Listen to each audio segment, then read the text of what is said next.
Today I'm in the kitchen making pastry cream. If you're new to pastry cream, it's a velvety smooth custard type filling.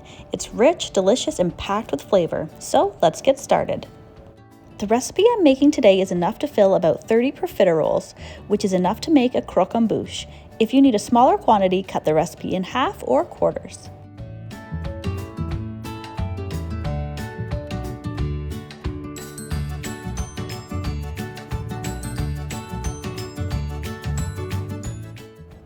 I'm starting off with a heavy bottom sauce pot on medium heat. This will help transfer the heat evenly, which will help me not scorch or burn my milk. Add 4 cups of milk to the pot. I wouldn't use anything less than 2% because we want this to be a decadent cream after all. Then I'm going to scrape the seeds out of 1 vanilla bean. To do this, cut the vanilla bean in half lengthwise and run a knife down the inside to kind of flatten the pod open, and the seeds will scrape out onto the knife. Make sure to scrape out as much as you can since the seeds hold so much flavor.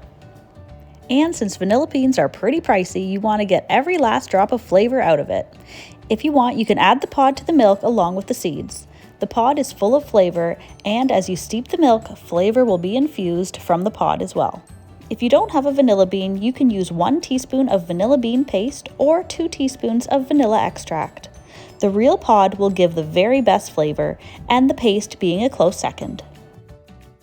Another great way to stretch every last bit out of that vanilla bean is to place the pod in a container of sugar to make vanilla infused sugar, or reserve the pod and add it to a bottle so you can make homemade vanilla extract. That's what I typically do with all of my used vanilla beans.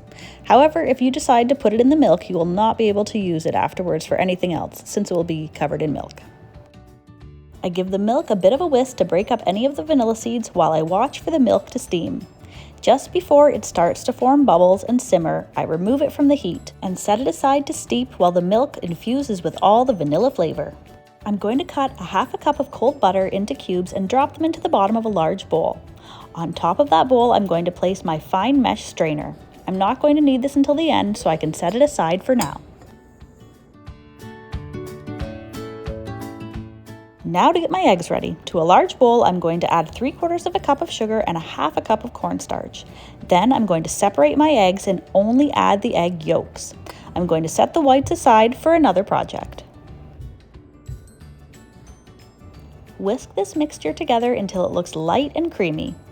By now, the milk should be fully infused with flavor, so I'm going to use it to temper my eggs. Tempering needs to gradually bring the eggs up to a high temperature. This is necessary or the eggs will scramble and you'll have a lumpy scrambled pastry cream, and that doesn't sound great to me.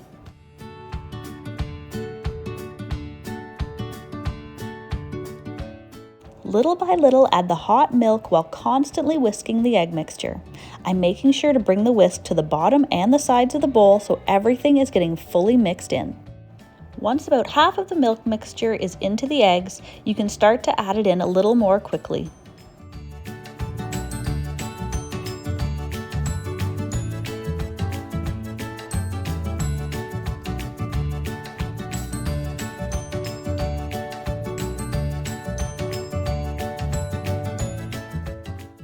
After the milk is fully incorporated, you can return everything back to the pot and put it back over medium heat.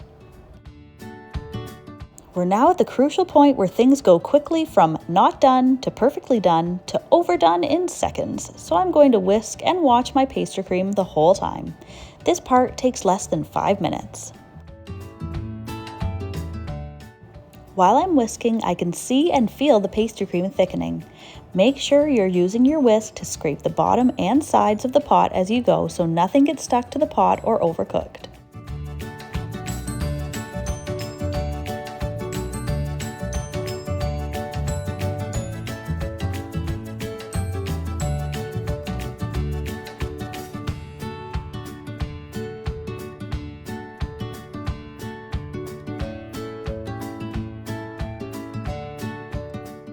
Once you see it getting quite thick and start to have a glossy shine, it's almost done.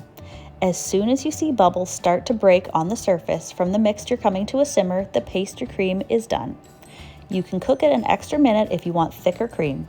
It should start to come away from the sides of the pot as you're stirring.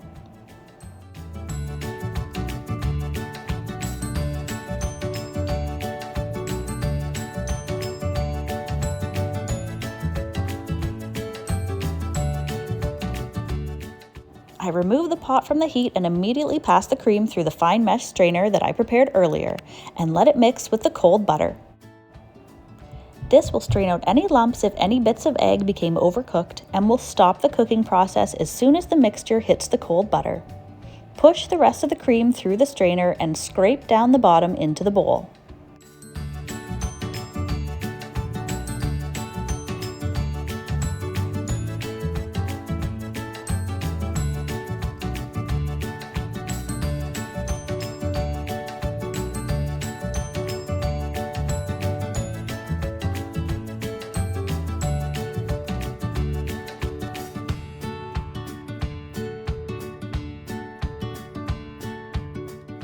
Give it a final whisking to mix in the butter.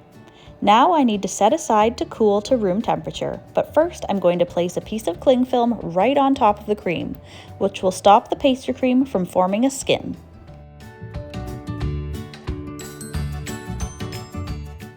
As soon as it cools, you can use it in your favorite dessert recipe.